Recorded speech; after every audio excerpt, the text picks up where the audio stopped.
أعوذ بالله من الشيطان الرجيم. بسم الله الرحمن الرحيم.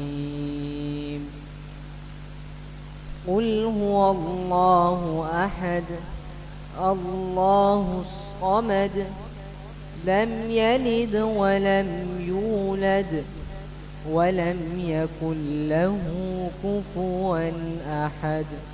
صدق الله العظيم.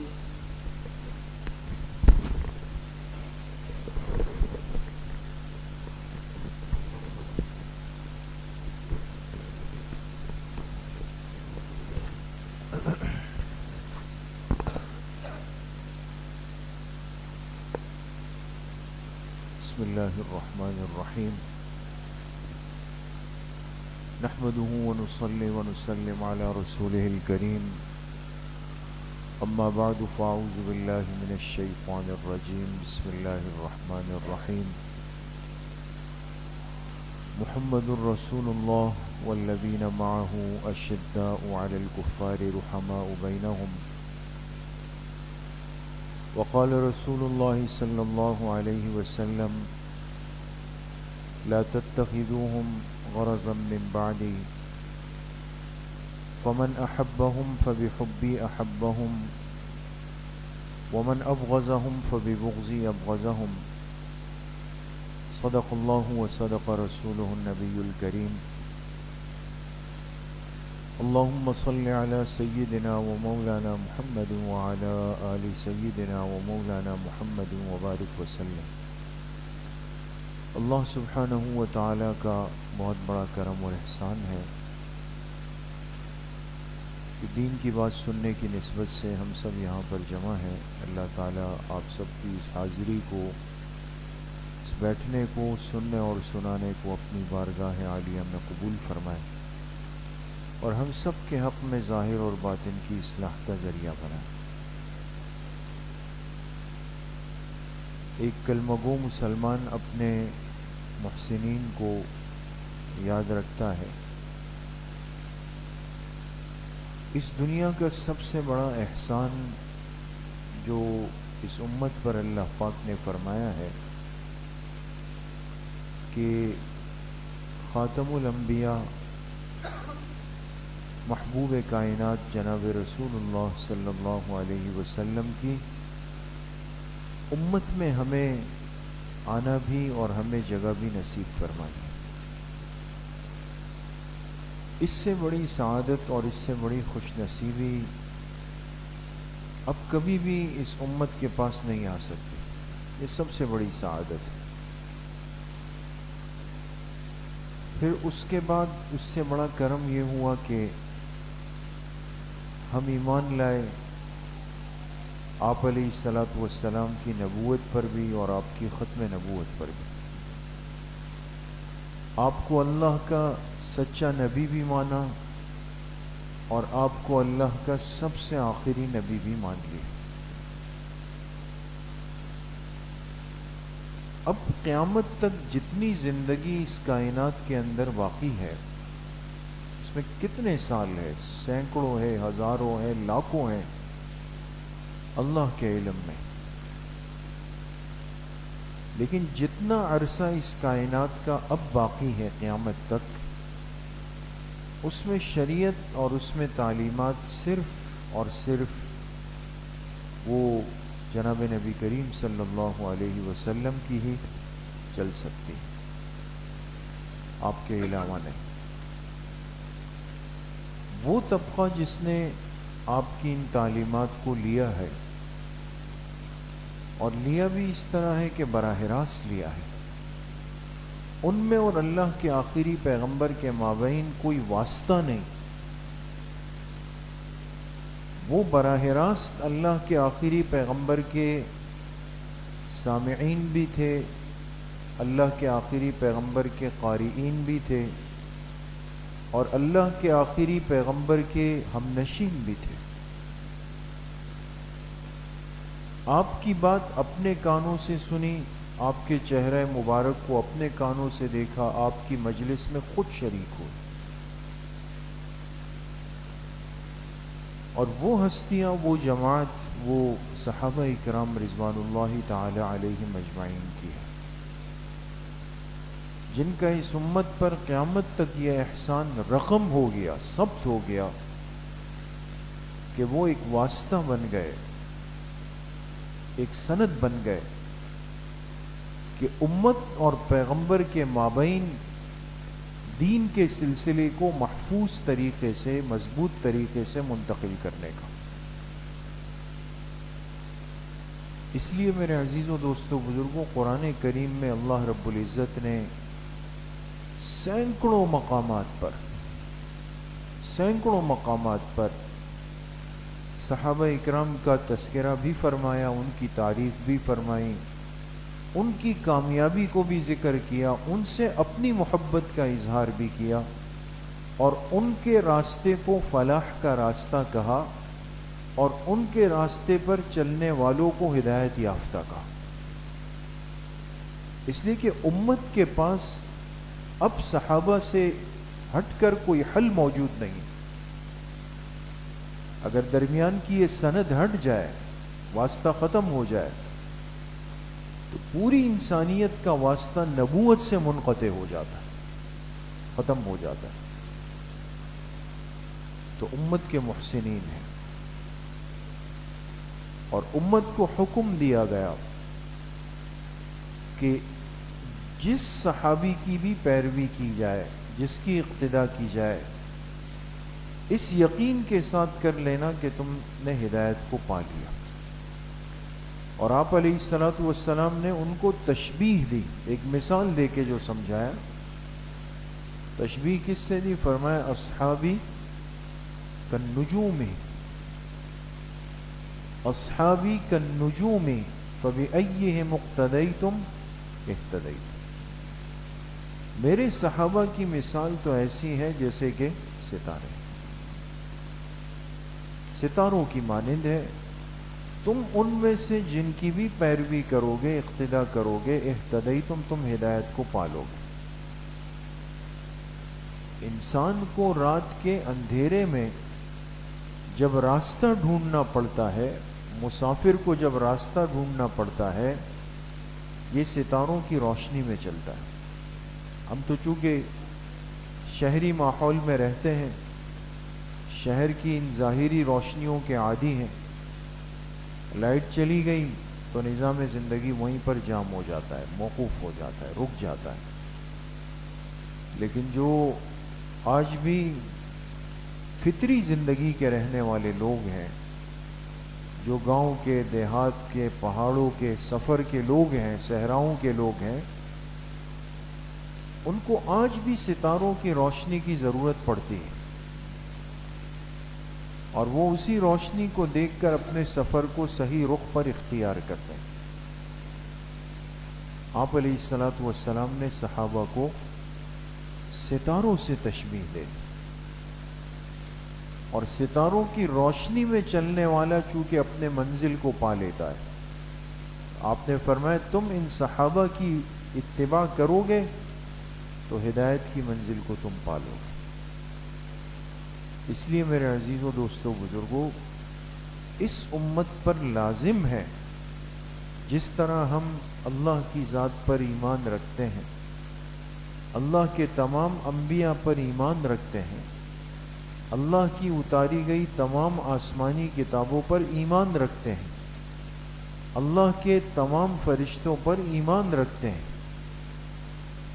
اسی طریقے سے امت پر لازم ہے کہ وہ اس بات پر ایمان رکھے کہ سب سے آخری پیغمبر، سب سے آخری نبی جن پر سلسلہ نبوت کی تکمیل ہو گئی، وہ ہستی کون سی ہے؟ جناب رسول اللہ صلی اللہ علیہ وسلم۔ ان پر سلسلہ نبوت مکمل ہو گیا۔ اب قیامت تک اس دنیا میں کوئی نیا نبی بن کر نہیں آ سکتا، نیا نبی نہیں آئے گا۔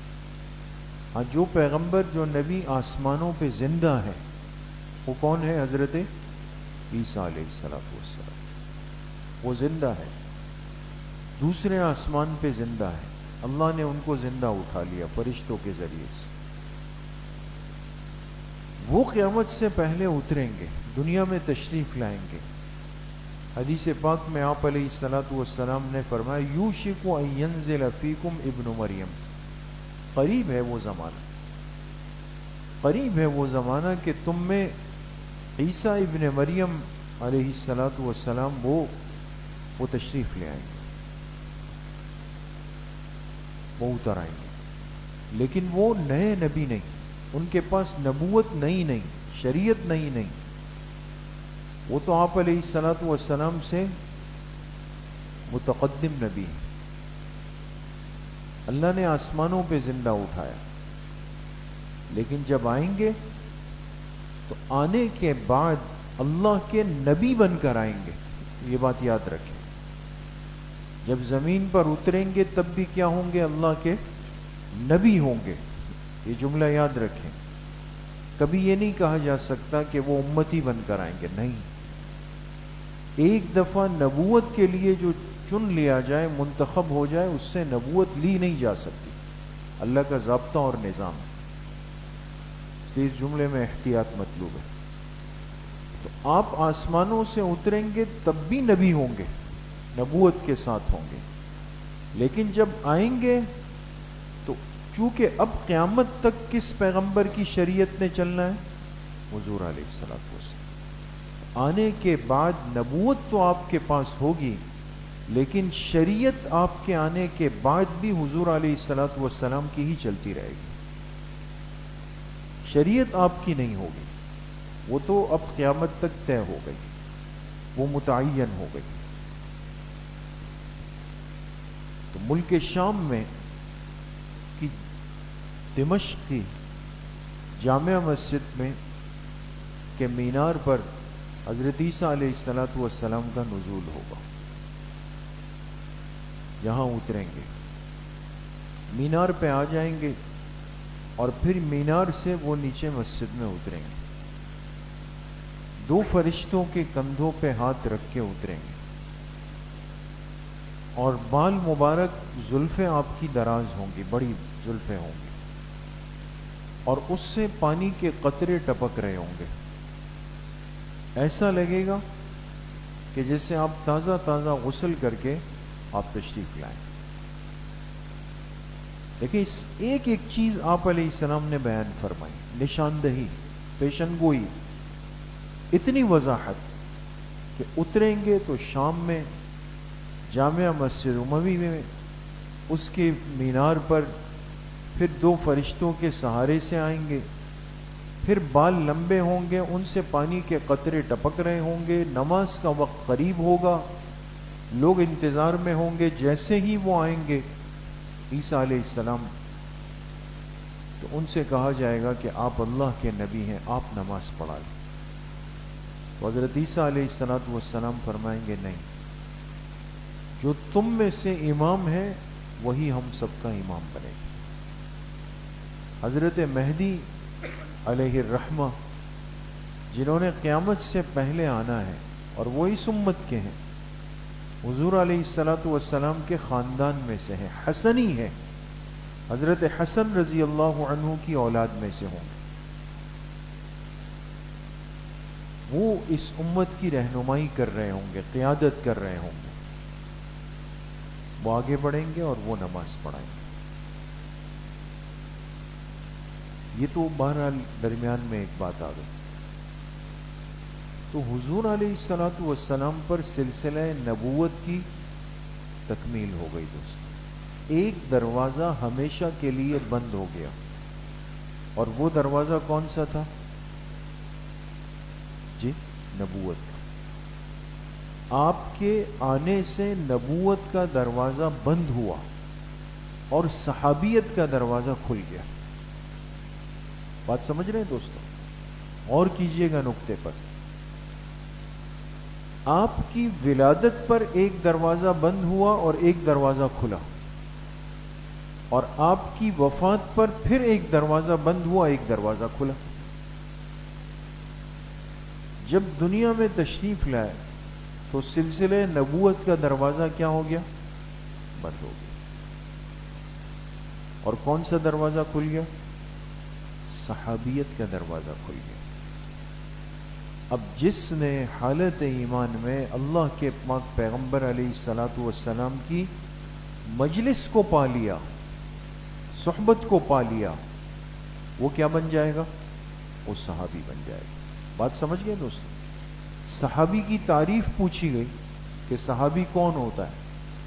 عام طور پہ ہم کہتے ہیں جس نے کلمے کی حالت میں، ایمان کی حالت میں پیغمبر کو دیکھا ہو، لیکن علماء نے تعریف کیا کہ جس نے ایمان کی حالت میں پیغمبر کی صحبت کو پایا ہو، بس۔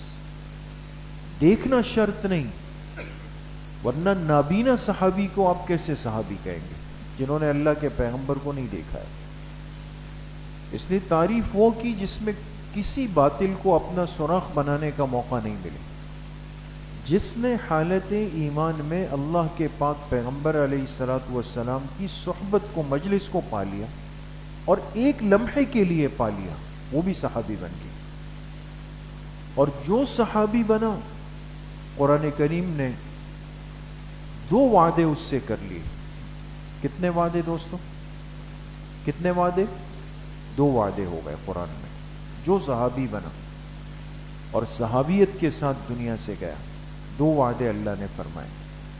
وَكُلًّا وَعَدَ اللَّهُ الْحُسْنَى، نمبر 2 رضی اللہ عنہم ورضوا عنہ۔ ایک، اللہ نے صحابی سے اپنی دائمی رضامندی کا اعلان فرمایا، ان سے ناراضگی نہیں، ان سے ہمیشہ کی رضامندی ہو گئی۔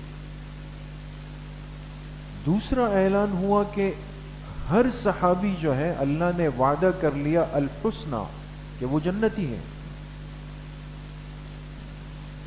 نہیں سمجھ میں آئی بات؟ تو صحابہ سے وعدے کتنے ہو گئے؟ 2 ہو گئے۔ ایک اللہ کی رضامندی کا، ابدی رضامندی کا، ایک ہر صحابی سے وعدہ ہوا اس کے جنتی ہونے کا۔ بات سمجھ میں آ گئی؟ جو اللہ کی رضامندی میں شامل ہو جائے کہ اللہ اس صحابی سے راضی ہے، اس فرد سے راضی ہے، اس طبقے سے راضی ہے، اس جماعت سے راضی ہے، اس اجتماعیت سے راضی ہے اللہ پاک، اور جس طبقے سے وعدہ ہو گیا کہ وہ جنتی ہیں، یہ 2 ایسے انعامات ہیں جو انسان کو محفوظ بنا دیتے ہیں۔ کیا بنا دیتے ہیں دوستو؟ محفوظ بنا دیتے ہیں۔ معصوم نہیں، محفوظ بنا دیتے ہیں۔ معصوم صرف ذوات پیغمبر ہوتی ہے، پیغمبر کی ذات معصوم ہے، صحابی کی ذات معصوم نہیں، محفوظ ہے۔ کس کو میری بات سمجھ میں آ رہی؟ سب کو آ رہی؟ آخر میں پوچھوں گا، خیال کریں۔ پیغمبر کی ذات کیا ہے دوستو؟ معصوم ہے۔ صحابی کی ذات محفوظ ہے۔ دونوں میں فرق کیا ہے؟ معصوم اس کو کہتے ہیں جو گناہ کی طرف آ ہی نہیں سکے، اللہ نے اس کے دل سے وہ داعیہ، وہ بیج نکال دیا، اب وہ گناہ کی طرف آ ہی نہیں سکتا۔ بات سمجھ میں آ گئی؟ وہ گناہ کی طرف آ ہی نہیں سکتا۔ بہت غور کیجئے گا دوستو۔ آپ کہیں گے قرآن کریم میں سورہ یوسف میں قصہ ہے، حضرت یوسف علیہ الصلاۃ والسلام، سنا ہے نا؟ ایک عورت نے ان کو ورغلانے کی کوشش کی، اپنے نفس کی طرف لانے کی کوشش کی کہ یہ میرے ساتھ نعوذ باللہ اپنی خواہش پوری کر لے، لیکن عورت کامیاب ہوئی یا ناکام ہوئی؟ ناکام ہوئی۔ کوشش ہوئی نا؟ کوشش ہوئی۔ بات کو سمجھے دوستو، قرآن کریم نے اس قصے کو تعبیر کیا وراودته التي فی بیتها عن نفسه، وہ عورت ان کی طرف آئی تاکہ ان کو ورغلا سکے۔ کون آئی؟ عورت آئی یا یوسف علیہ السلام گئے؟ بات پہ غور کریں دوستو، عورت آئی یا یوسف علیہ السلام گئے؟ عورت آئی۔ معصوم وہ ہوتا ہے کہ وہ گناہ کی طرف نہیں جا سکتا، ہاں گناہ اس کی طرف آنے کی کوشش کرے گا لیکن ناکام ہو کے پیچھے چلا جائے۔ بات سمجھ میں؟ معصوم وہ ہے جو خود گناہ کی طرف آ ہی نہیں سکتا، اللہ نے اس کے اندر سے وہ مادہ، وہ جذبات، وہ بیج نکال دیا ہے، ختم کر دیا۔ اس لیے تمام پیغمبر آدم علیہ الصلاۃ والسلام سے لے کر خاتم الانبیاء محبوب کائنات جناب رسول اللہ صلی اللہ علیہ وسلم تک وہ معصوم ہے دوستو۔ اور جو پیغمبر کی صحبت سے، مجلس سے، دیکھنے سے، تربیت سے بن کر تیار ہوئے، وہ صحابی معصوم نہیں، وہ محفوظ ہے۔ محفوظ اس کو کہا جاتا ہے کہ جس سے غلطی ہو سکتی ہے لیکن وہ غلطی پہ برقرار نہیں رہتا، فوراً توبہ کرتا ہے۔ سمجھ میں آ گئی بات دوست؟ صحابی اس کو کہا جاتا ہے جو محفوظ ہو۔ محفوظ وہ ہوتا ہے جس سے غلطی کا صدور ہو سکتا ہے لیکن وہ غلطی پر جمے گا نہیں، فوراً توبہ کرے گا۔ بات سمجھ میں آ گئی دوست؟ اس لیے بہت سارے صحابہ کے واقعات، صحابیات کے واقعات ہم سنتے ہیں، ہمیں ملتے ہیں، لیکن آپ کو ایک بات قدر مشترک ملے گی کہ جہاں پر گناہ کا داعیہ آیا، غلطی ہو گئی، لغزش ہو گئی، فوراً اللہ کے پاک پیغمبر علیہ السلام کے پاس آئے کہ اللہ کے رسول ہمیں پاک کر دیجیے، ہمیں پاک کر دیجیے۔ خود آئی، ایک عورت آئی، صحابیہ آئی کہ اللہ کے رسول صلی اللہ علیہ وسلم مجھ سے گناہ ہو گیا، میرے لیے معافی کا کیا طریقہ ہے؟ کیا گناہ ہوا؟ کہا میں امید سے ہو گئی ہوں، بچہ میرے پیٹ میں آ گیا، اب اس گناہ کی تلافی کیا ہوگی؟ آپ علیہ الصلوۃ والسلام نے فرمایا کہ تم اب چلی جاؤ، اس لیے کہ یہ ایک جان تمہارے پیٹ میں آ گئی ہے، جاندار ہے، جب یہ پیدا ہو جائے پھر آؤ۔ وہ چلی گئی، اور جب وقت پورا ہوا، بچہ پیدا ہوا، تو اس بچے کو گود میں اٹھا کے لے کر پھر اللہ کے پیغمبر علیہ السلام کی خدمت میں آئی۔ آپ نے فرمایا تھا کہ یہ آ جائے تو میرے کو میں لے کر آ گئی۔ اب اس عورت کو پتہ ہے کہ میرے ساتھ ہونا کیا ہے کہ مجھ پر حد جاری ہو جائے گی، سزا ملے گی،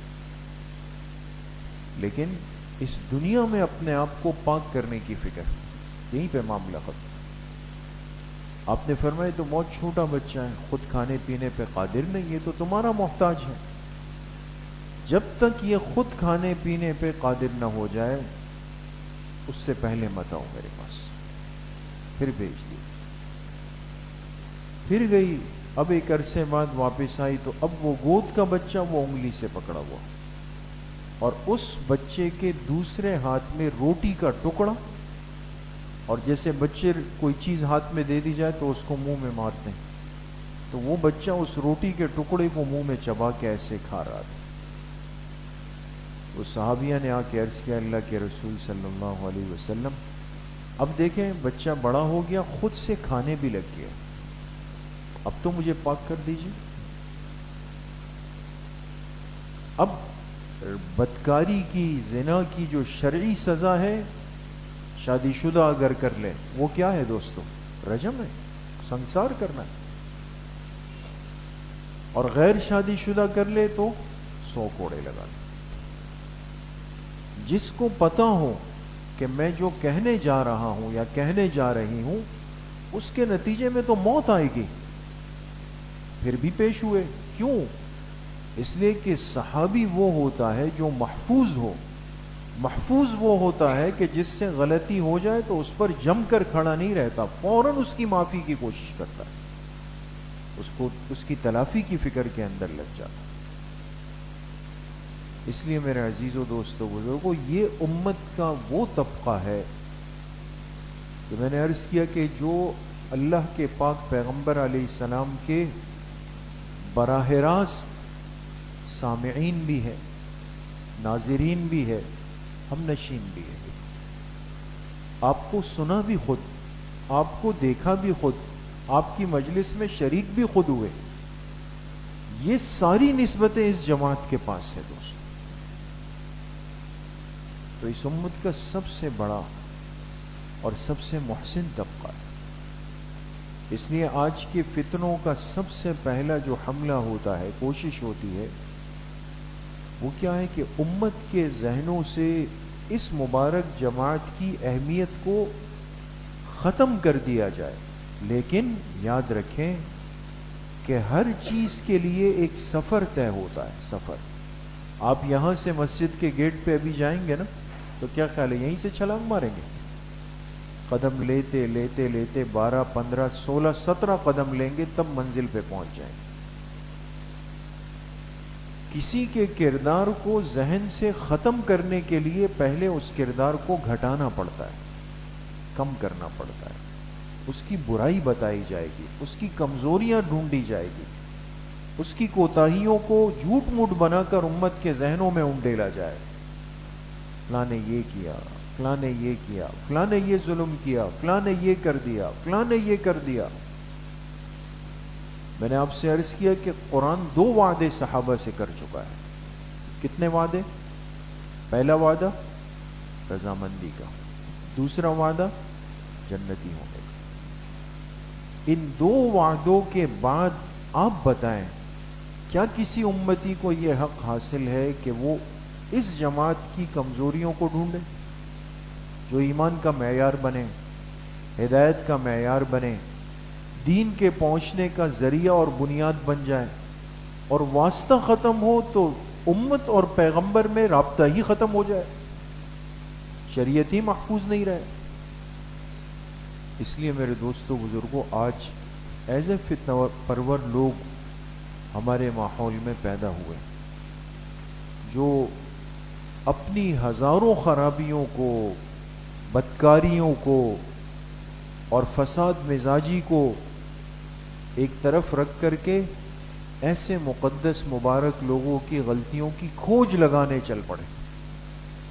چلے بھائی ڈھونڈوں تو صحیح کہ اس صحابی میں مجھے کیا ملتا ہے، اس میں کیا ملتا ہے.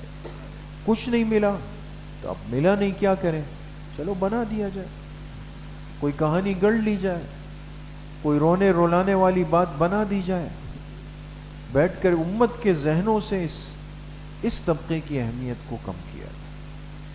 اس لیے میرے عزیزوں دوستوں بزرگوں، ہمارے بزرگوں نے ایک بات لکھی، میں وہ بات کر کے بات ختم کر رہا ہوں. فرمایا ادب کا سفر نیچے سے شروع ہوتا ہے. کہاں سے؟ نیچے سے شروع ہوتا ہے. اس لیے آپ دیکھیں نا، ابھی تک تو اب ہم کمزور ہو گئے. آج تک کوئی سوچ سکتا تھا کہ چھوٹا بھائی بڑے بھائی کا نام لے؟ نہیں نا، یہ تصور نہیں تھا. اب تو چچا ماموں کے نام لے لیتے ہیں ہم لوگ بے تکلف ہو کے. پہلے چھوٹے بھائی بہن، بڑے بہن بھائیوں کے نام لینا بے ادبی سمجھتے تھے، اور ہر قوم اپنے اپنے انداز سے ان کے لیے کوئی نہ کوئی الفاظ طے کرتی. ادب کا سفر نیچے سے ہوگا. تو ہمارے بزرگوں نے لکھا کہ نیچے کی بے ادبی کو روک دو، اوپر والوں کے آداب محفوظ ہو جائیں گے. آج امت اگر جری ہو گئی اور ہم نے امت کو کھلا چھوڑ دیا، آزادی دے دی کہ بھئی آپ بولے جو آپ ہو، امت اپنے عالم کی بے ادبی کرے گی، جری ہو جائے گی، بالآخر اوپر صالحین پر آئے گی، پھر جری ہو جائے گی، اس سے اوپر آئے گی تبع تابعین پہ، پھر تابعین پہ، پھر صحابہ پہ، پھر ختم نبوت. اس لیے فتنے کو نیچے روکا گیا، بے ادبی کو نیچے روکا گیا. ہمارے بزرگوں نے، ہمارے اساتذہ نے، ہمارے اکابر نے ان سارے احترامات کو اپنے نصاب کا حصہ بنایا. ہم نے تو کبھی نہیں سنا تھا، آپ نے نہیں سنا ہوگا کہ کسی نے پہلے صرف کہا کہ مدینہ، پہلے کہتے ہیں مدینہ منورہ ہے نا، مدینہ طیبہ. صرف مکہ نہیں کہتے تھے، مکہ مکرمہ، مکہ معظمہ، بلکہ اتنی عقیدت اور احترام تھا کہ آپ کے شیخ جس شہر کے رہنے والے ہوتے تھے تو لوگ کہتے تھے ہمارے ہاں جو ہماری سلسلہ نقشبندیہ کی بڑی خانقاہ ہے اس کو ہم کہتے ہیں مسکین پور شریف، کہتے ہیں نا، مسکین پور شریف کی خانقاہ ہے ہماری.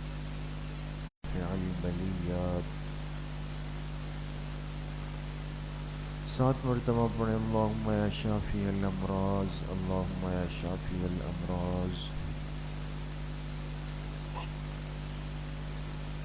7 مرتبہ پڑھیں اللہم یا رفیع الدرجات، اللہم یا رفیع الدرجات۔ 7 مرتبہ پڑھیں اللہم یا مجیب الدعوات، اللہم یا مجیب الدعوات۔ 7 مرتبہ پڑھیں اللہم یا ارحم الراحمین، اللہم یا ارحم الراحمین۔ 1 مرتبہ درود شریف پڑھ لیں، اللہم صلی علی محمد۔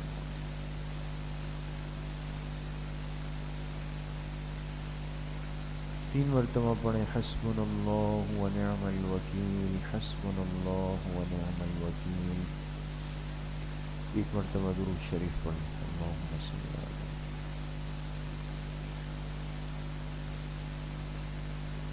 3 مرتبہ پڑھیں یا خفی اللطف ادرکنی بلطفک الخفی، یا خفی اللطف ادرکنی بلطفک الخفی۔ 1 مرتبہ درود شریف پڑھ لیں، اللہم صلی علی۔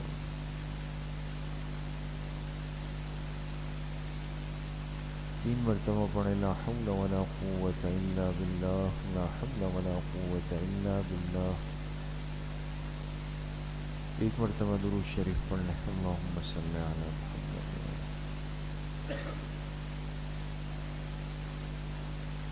3 مرتبہ پڑھیں یا لطیف یا خبیر یا ودود یا شکور، یا لطیف یا خبیر یا ودود یا شکور۔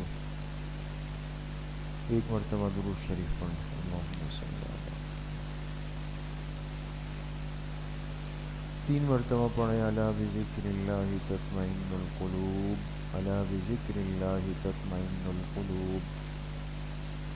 1 مرتبہ درود شریف پڑھ لیں، اللہم صلی علی محمد وعلی آل محمد کما صلیت علی ابراہیم وعلی آل ابراہیم انک حمید مجید، اللہم بارک علی محمد وعلی آل محمد کما بارکت علی ابراہیم وعلی آل ابراہیم انک حمید مجید۔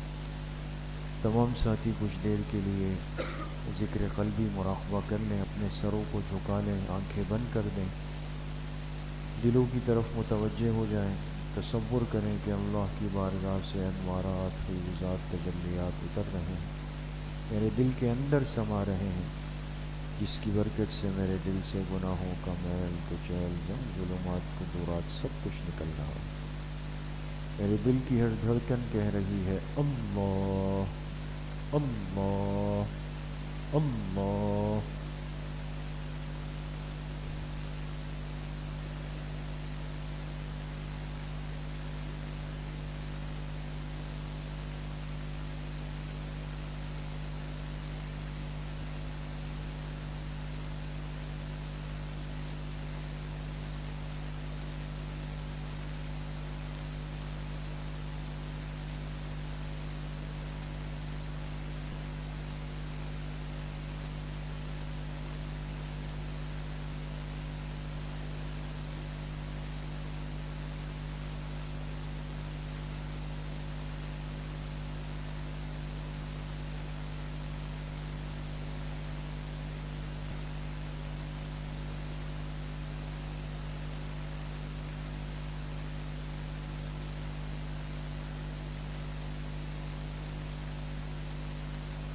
لا الہ الا اللہ محمد رسول اللہ، الحمد للہ رب العالمین، والصلاة والسلام على سید الانبیاء والمرسلین سیدنا و مولانا محمد وآلہ واصحابہ اجمعین۔